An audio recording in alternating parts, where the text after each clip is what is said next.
Here at Coffee Ridge Launch, we're looking at a 10-12 year project depending on the speed of sales. We're delighted to create more jobs, provide more quality housing and have more investment. 300 acres, it's going to take us 12 years, around 12 years. So we'll be using about 25 acres a year. So even in 2 years' time, there'll still be 250 acres of coffee here.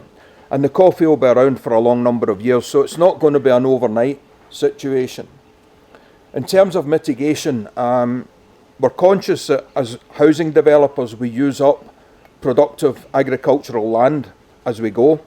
And the board took a decision about 6 months ago that we would buy unproductive land up country where it's very low cost, and we'll convert that unproductive land into farming land that will create agricultural produce, and it will mean there's jobs coming to a place where there weren't jobs before.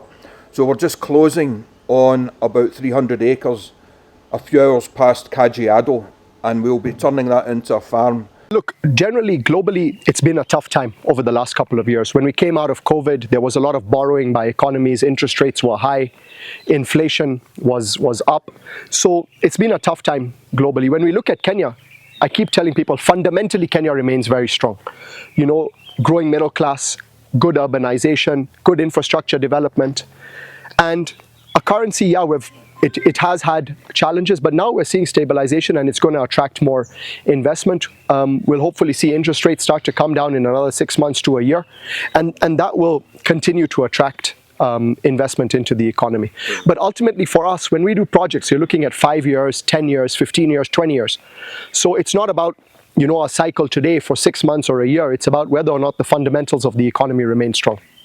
It's going to be over 20 years, you know, anywhere north of 30 billion shillings in terms of value. And really that value is distributed across everyone, you know, those who work here, the county that will make, you know, their fees and approvals, people who are going to be buying and contributing back into the economy. So we look forward to adding money back here into the economy. One of the things with which we are really focused on as Superior Homes, if you see real estate developments across the country, ultimately very prime areas are losing agricultural land to real estate development. It's something that we've really taken on board because this economy is really driven by agriculture. So what we are doing is for every acre of, you know, land that is removed from agriculture, we are taking non-productive land and converting it into productive farmland.